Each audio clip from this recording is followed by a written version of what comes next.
하나님 감사합니다.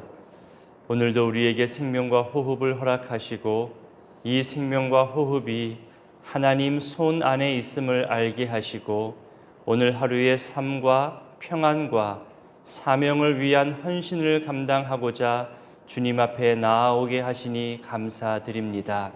하나님, 오늘은 주의 사명자들, 헌신자들을 축복하며 기도합니다.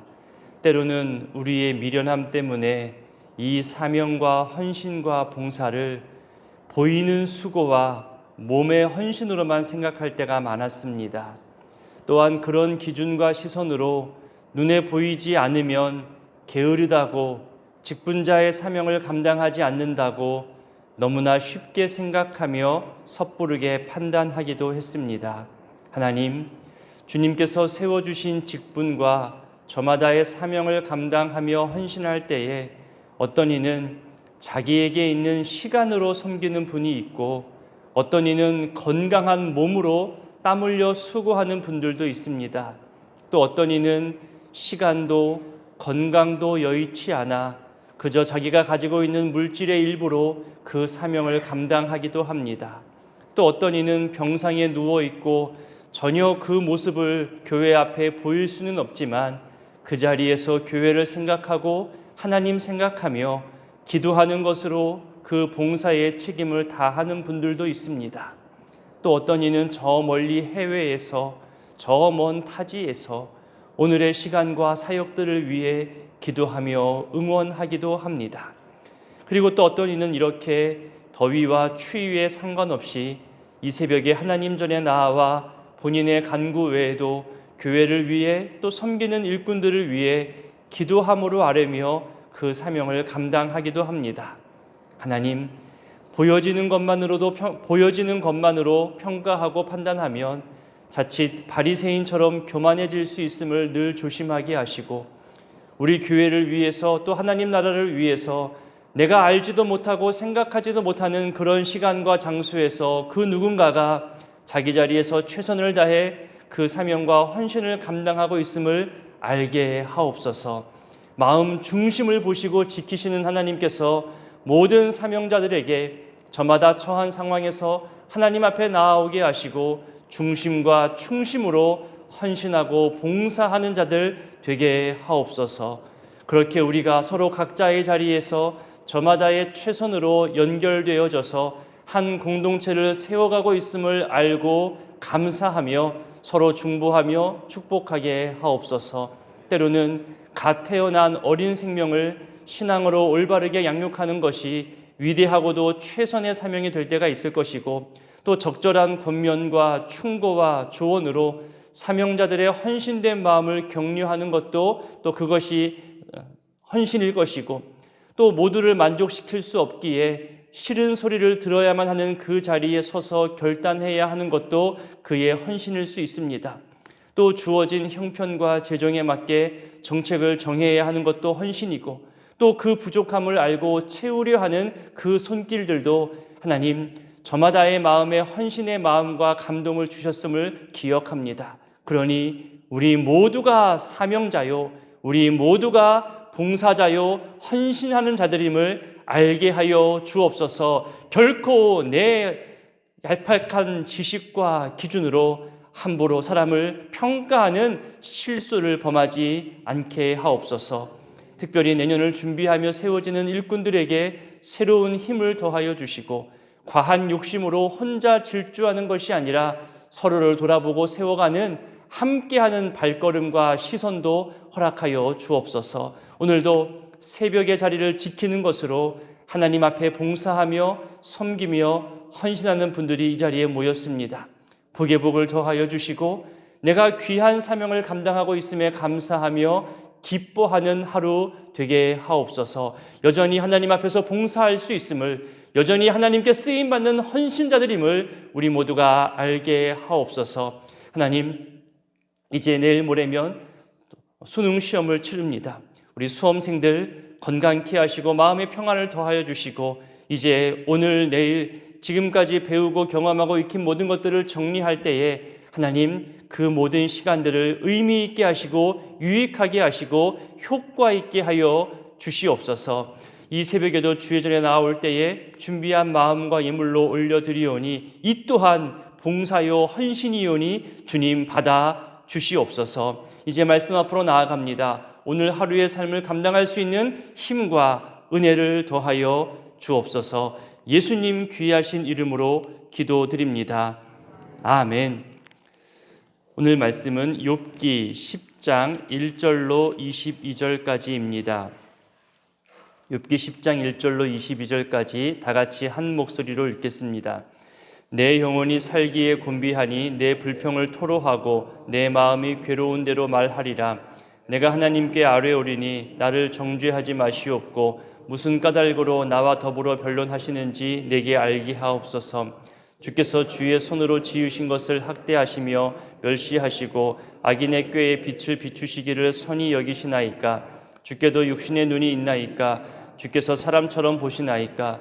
주의 날이 어찌 사람의 날과 같으며 주의 해가 어찌 인생의 해와 같기로 나의 허물을 찾으시며 나의 죄를 들추어내시나이까. 주께서는 내가 악하지 않은 줄을 아시나이다. 주의 손에서 나를 벗어나게 할 자도 없나이다. 주의 손으로 나를 빚으셨으며 만드셨는데 이제 나를 멸하시나이다. 기억하옵소서. 주께서 내 몸 지으시기를 흙을 뭉치듯 하셨거늘 다시 나를 티끌로 돌려보내려 하시나이까. 주께서 나를 젖과 같이 쏟으셨으며 엉긴 젖처럼 엉기게 하지 아니하셨나이까. 피부와 살을 내게 입히시며 뼈와 힘줄로 나를 엮으시고 생명과 은혜를 내게 주시고 나를 보살피심으로 내 영을 지키셨나이다.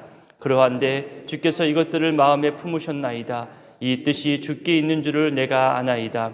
내가 범죄하면 주께서 나를 죄인으로 인정하시고 내 죄악을 사하지 아니하시나이다.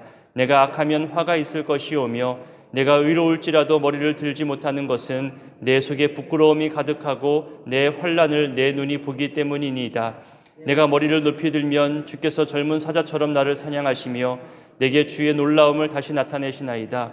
주께서 자주자주 증거하는 자를 바꾸어 나를 치시며 나를 향하여 진노를 더하시니 군대가 번갈아서 치는 것 같으니이다. 주께서 나를 태에서 나오게 하셨음은 어찌함이니이까. 그렇지 아니하셨더라면 내가 기운이 끊어져 아무 눈에도 보이지 아니하였을 것이라.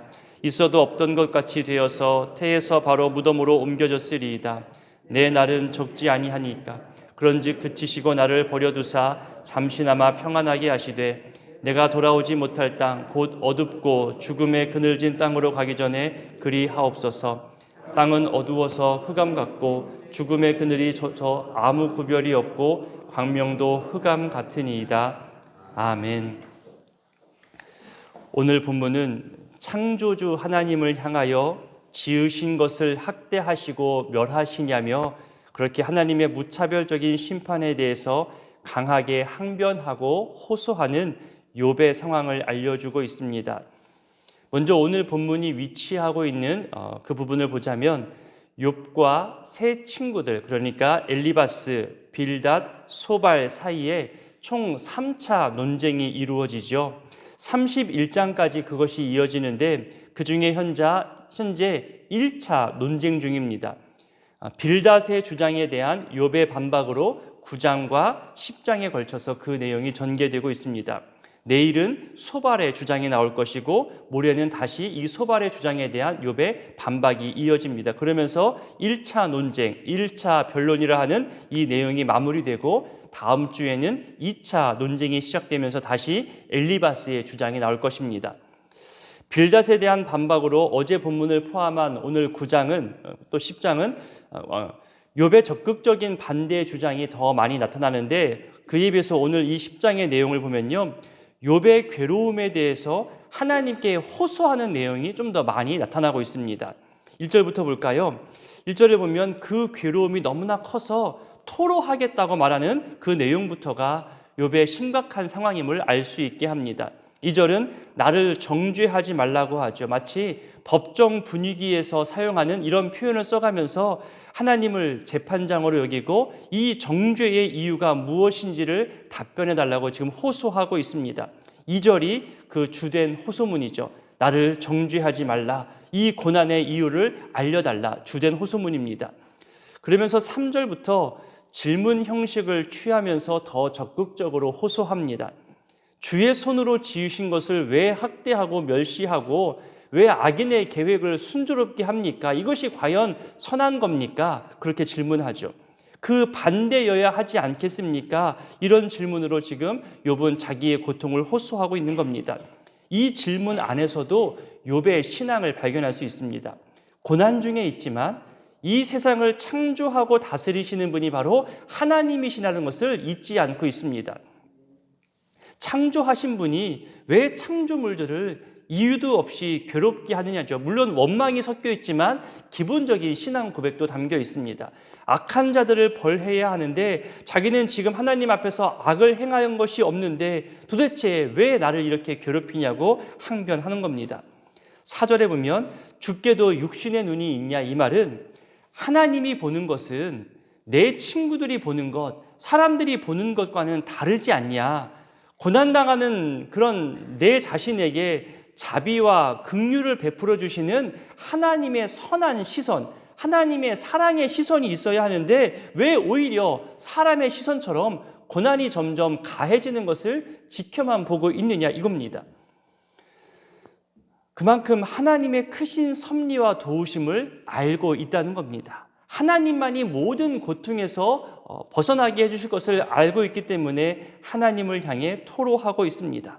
나를 정죄하고 내게서 죄악들을 찾아내기 위해서 나를 바라보는 이 친구들의 시선처럼 하나님도 나를 그렇게 보시는 거냐며 왜 나의 고난을 자비의 눈으로 바라봐 주지 않냐는 그런 호소문인 거죠.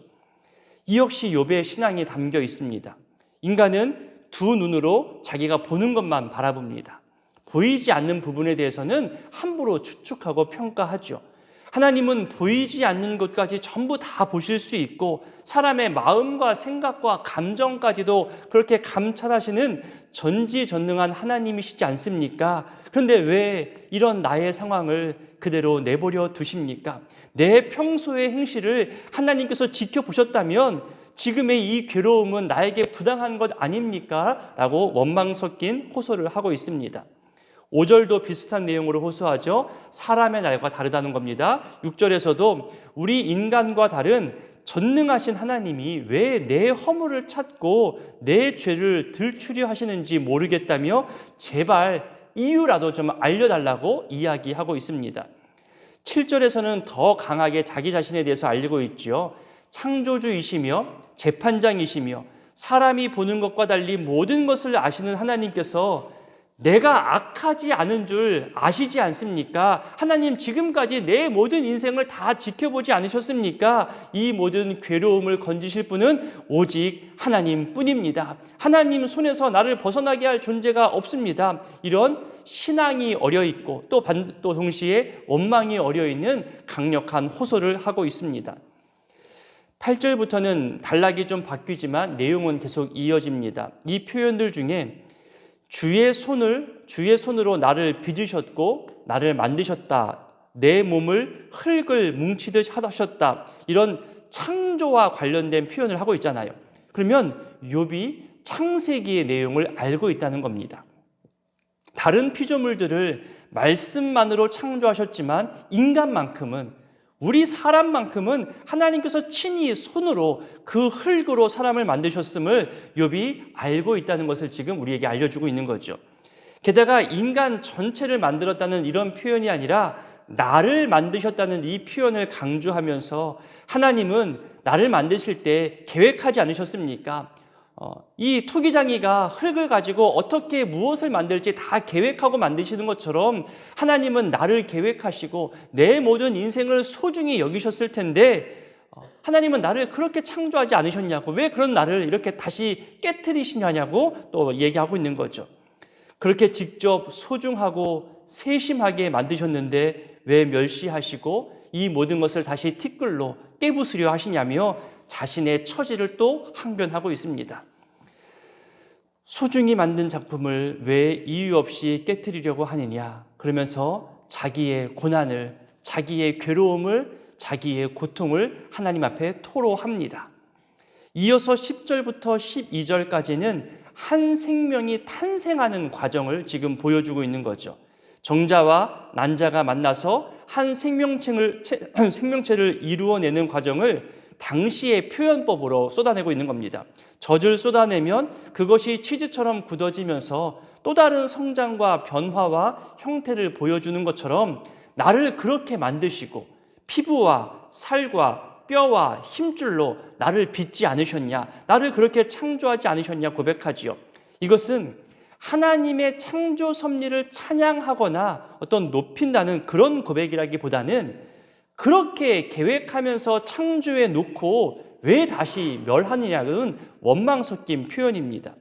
12절에서 정리하기를 그렇게 나에게 생명을 주시고 은혜를 베푸시고 보살펴 주시고 지켜주셨다고 고백하잖아요.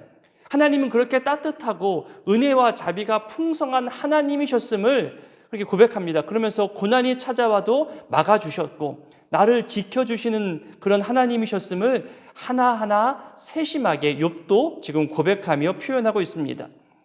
13절부터는 그런 분이 왜 나에게 이 어려움과 괴로움을 주냐고 또다시 항변하기 시작합니다.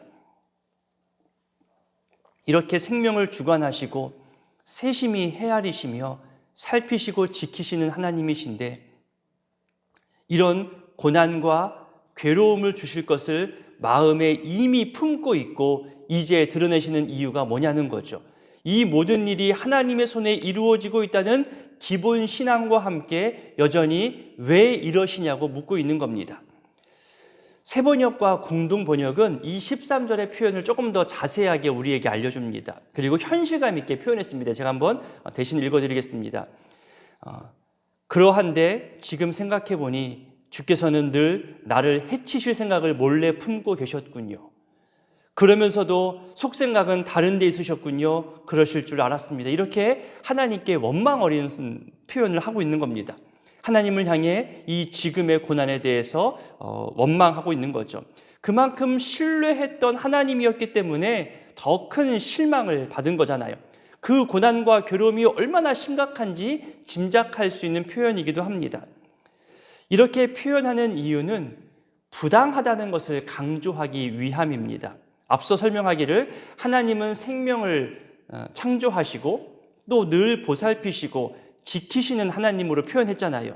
그 단어를 똑같이 반복해서 사용합니다. 여기서는 어떻게 표현했냐면은 나를 죄인으로 인정하신다는 이 표현 안에 같은 단어를 사용했습니다.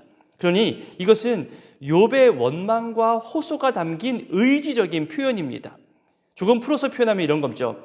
나를 보살피고 지키시는 것이 지금까지는 내 생명과 상황을 지켜 보호하여 주시는 살피시는 그런 의미로 나는 지금까지 생각해 왔는데 알고 보니 하나님 내가 죄를 짓나 안 짓나 그렇게 감시하는 거였군요. 같은 단어를 긍정적인 표현과 부정적인 표현으로 바꾸어 표현한 겁니다. 좀 삐딱한 해석인 거죠. 새번역 성경은 또 이렇게 이야기합니다. 내가 죄를 짓나 안 짓나 늘 지켜보고 계셨군요. 내가 죄를 짓기라도 하면 용서하지 않고 곧바로 심판하실 것을 작정하고 있으신 거였군요. 그렇게 하나님의 시선을 조금 삐딱하게 부정하게 바라보는 겁니다. 15절부터 17절까지의 표현들은 더 속상한 표현이 나옵니다. 그리고 이것은 우리 성도님들의 눈물의 기도와도 또 연결되어져 있기 때문에 이 구절은 조금 더 의미 있게 봤으면 좋겠습니다. 우리도 이런 마음으로 하나님께 호소하며 눈물로 간구하는 분들이 있거든요. 한번 볼까요? 욥은 지금 자신이 악한 일을 저지르지 않았고 의로움 가운데 고통과 괴로움을 당한다고 생각하고 있습니다. 그래서 이 모든 고난과 상황들이 부끄럽다는 거예요. 그리고 괴롭다는 거죠. 마치 오래전부터 하나님 앞에서 사람들 몰래 죄를 저지른 것 같고 악함을 도모해 왔기에 이제 드러나서 하나님으로부터 심판당하는 거 아니냐?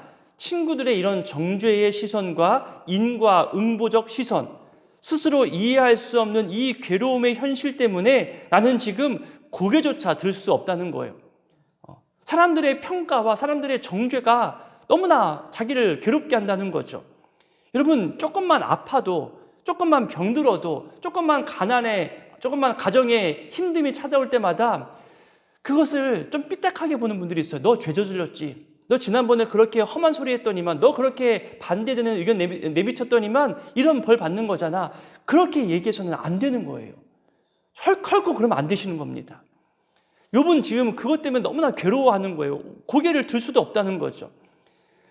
내가 조금이라도 하소연하려고 그런 거 아니라고 내 의로움을 얘기하려고 고개만 들어도 하나님은 사냥하는 사자처럼 또 나를 공격하시고 나를 고개 숙이게 하시고 나를 더 힘들게 하시고 계시다면서 그 괴로움이 어느 정도냐 하면 내 상대방이 계속해서 바뀌어가면서 나를 괴롭게 한다는 거죠. 보세요. 나는 계속 쉬지도 못하며 싸워야 하는데 상대방은 강한 군대들을 번갈아 가면서 보내면서 나를 더욱 힘들게 한다는 거예요. 고통과 죽음으로 몰아가고 있죠. 나는 점점 약해져 갑니다. 나는 쉼이 없어요. 하지만 상대방 군대는 번갈아 가면서 쉼을 취하고 힘을 가지고 점점 더 내 약점을 파헤치며 내 약점을 공격하며 나를 무너뜨리려고 하는 겁니다. 그러니 고통이 더해질 수밖에 없는 거죠. 정말로 고통 어린 표현입니다. 오늘날로 쉽게 표현하면 이런 거 아닐까요? 마치 권투 경기나 어떤 격투기 경기를 보면요, 한쪽이 심하게 몰리면 심판이 경기를 중단시켜야 되잖아요. 그 선수를 보호하기 위해서 보호해야 되고 상대방 선수를 말려야 하는 것이 격투기의 한 룰이잖아요. 그런데 나는 아무것도 할 수 없이 계속 공격을 당하는데 심판은 멈추지 않는 겁니다. 상대방은 계속해서 나를 공격하는 거예요. 나를 조금도 배려하지 않습니다. 무차별적으로 공격에 공격을 가하는 그런 모습으로 지금 욥이 호소하고 있는 겁니다. 그만큼 지금의 괴로움이 너무나 혹독한 거예요. 가혹한 거예요.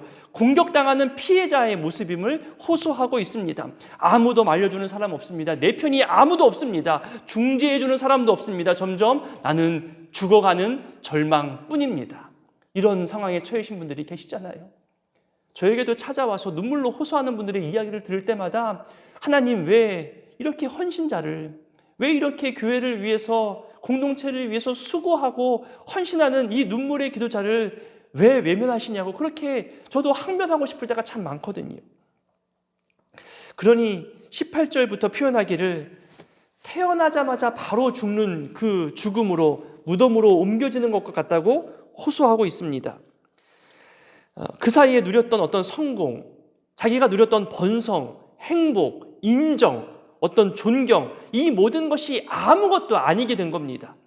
이 고통을 정말 잠시라도 멈추어 달라고, 잠시나마 평안하게 하셔서 그렇게 죽음 직전이라도 아주 조금이라도 평안하게 해달라는 겁니다.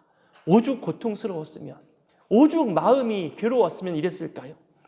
너무 괴롭고 고통스러우면 그 정신마저도 다 무너집니다.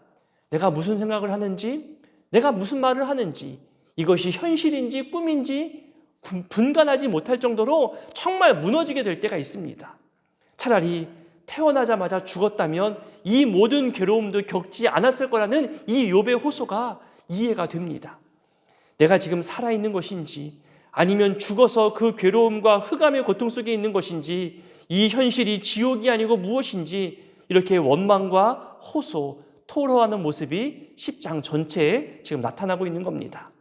오늘 말씀 기억하며 기도하실 때에 우리 가운데 눈물로 호소하는 분들이 있거든요.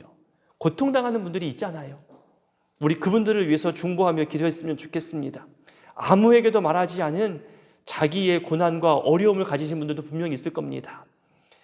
보여지는 것이 전부가 아니듯 보이지 않는 곳에서 울부짖고 있는 성도님들의 호소가 있습니다. 또 보이지 않는 곳에서 남모르게 땀 흘리며 헌신의 자리를 지켜가는 분들이 분명히 있습니다. 하나님께서 살펴주시기를, 하나님께서 소중하게 빚으시고 그 생명과 가정을 지금까지 지켜오셨음을 인정하며 이후의 시간과 이후의 모든 과정과 헌신에도 하나님이 힘을 더하여 주시고 회복하여 주시고 하나님께서 해결해 달라고, 하나님께서 버리지 않았음을 확인할 수 있는 소망의 흔적들을 그 절망의 상황 가운데 보여주시기를, 자비를 베풀어 주시기를 우리 기도해 주셨으면 좋겠습니다. 더불어 수험생과 그 가정들을 위해서도 함께 기도해 주시기를 부탁드립니다. 함께 주기도문으로 기도합니다. 하늘에 계신 우리 아버지, 아버지의 이름을 거룩하게 하시며 아버지의 나라가 오게 하시며 아버지의 뜻이 하늘에서와 같이 땅에서도 이루어지게 하소서. 오늘 우리에게 일용할 양식을 주시고 우리가 우리에게 잘못한 사람을 용서하여 준 것 같이 우리 죄를 용서하여 주시고 우리를 시험에 빠지지 않게 하시고 악에서 구하소서. 나라와 권능과 영광이 영원히 아버지의 것입니다. 아멘.